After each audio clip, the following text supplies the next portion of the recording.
away by whatever means necessary.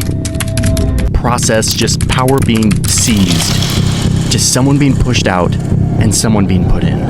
Coups happen in so many different ways, but I want to... नमस्ते दोस्तों, स्वागत है आपका हमारे YouTube चैनल पे। आज हम बात करने वाले हैं दुनिया के 10 ऐसे देशों के बारे में जहां मिलिट्री कूज ने इतिहास को बदला। हर देश में कितने कूज हुए, कब हुए, किसने किसको हटाया और क्यों हुए, ये सब आज हम डिटेल में जानेंगे। दोस्तों याद रखो, मिलिट्री कू तब होता है जब फौज हुकूमत को ज़बरदस्ती हटाकर सत्ता हासिल कर ले।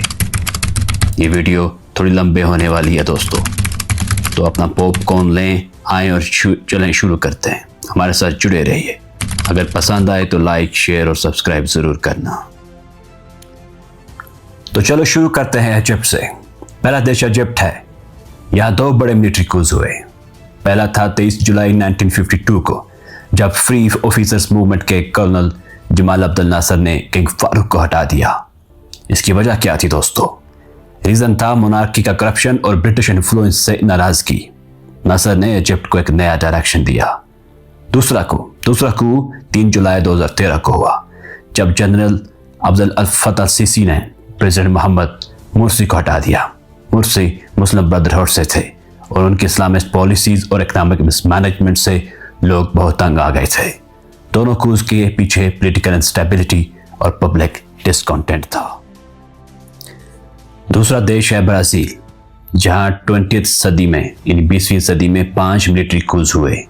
जी हाँ, 5।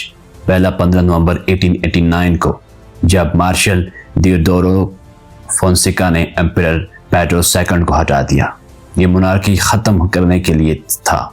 दूसरा 1930 में, जब वर्गास ने प्रेसिडेंट वाशिंगटन लुइस को हटाकर सत्ता हासिल कर ली। इसकी बड़ी वजह इकोनॉमिक क्राइसिस थी। तीसरा 1945 में वर्गास खुद मिलिट्री के हाथों हटाए गए। और चौथा 1954 में वर्गास के सुसाइड के बाद एक छोटा कू मिलिट्री अटेम्प्ट हुआ। और सबसे बड़ा 31 मार्च 1964 को, जब जनरल डी अलेनकार कैस्टेलो ब्रांको ने प्रेसिडेंट जोआओ गोलार्ट को हटा दिया। रीजन था लेफ्टिस्ट पॉलिसीज और यूएस का एंटी कम्युनिज्म प्रेशर। ब्राजील में कूज अक्सर इकोनॉमिक इंस्टेबिलिटी और फॉरेन इन्फ्लुएंस की वजह से हुई। दोस्तों तीसरा कंट्री है युगांडा, जहां तारीख में 4 मिलिट्री कूज हुए। पहला 25 जनवरी 1971 को हुआ, जब जनरल एडी अमीन ने प्रेसिडेंट मिल्टन ओबोटे को हटा दिया, जब वो सिंगापुर में था। रीजन था पावर स्ट्रगल और ट्राइबल टेंशंस। दूसरा 1979 में हुआ, जब अमीन खुद हटाए गए तंजानिया बेक्ड फोर्सेस के साथ उनकी ब्रूटल रूल की वजह से। तीसरा 27 जुलाई 1985 को हुआ, जब जनरल बेसिलियो ओकेलो ने ओबेटे को दोबारा हटा दिया। इसका रीज़न था सिविल वार और इंस्टेबिलिटी। चौथा कू 29 जनवरी 1986 को हुआ, जब मुसोलिनी ने मिलिट्री कू के जरिए टीटो को हटा दिया। युगांडा में कूज की वजह एथनिक डिवीजन्स और वीक गवर्नेंस हमेशा से रही है। चौथा देश है चिली, जहां 2 बड़े कूज हुए। पहला 1924 में, जब जनरल लुइस ने सिविलियन गवर्नमेंट को हटाया। रीजन था पॉलिटिकल केओस। और दूसरा ज्यादा मशहूर कू था, जो 11 सितंबर 1973 को हुआ, जब जनरल अगस्टो पिनोशेट ने प्रेसिडेंट सल्वाडोर को हटा दिया।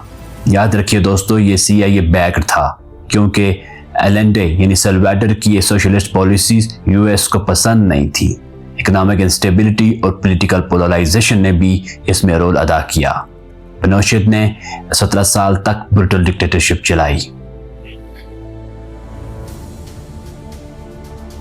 दोस्तों 5वां देश है तुर्की, जहां 4 कामयाब कूज हुए। पहला 27 मई 1960 को, जब जनरल गोरसेल ने प्राइम मिनिस्टर अदनान मेदवेदेव को हटा दिया।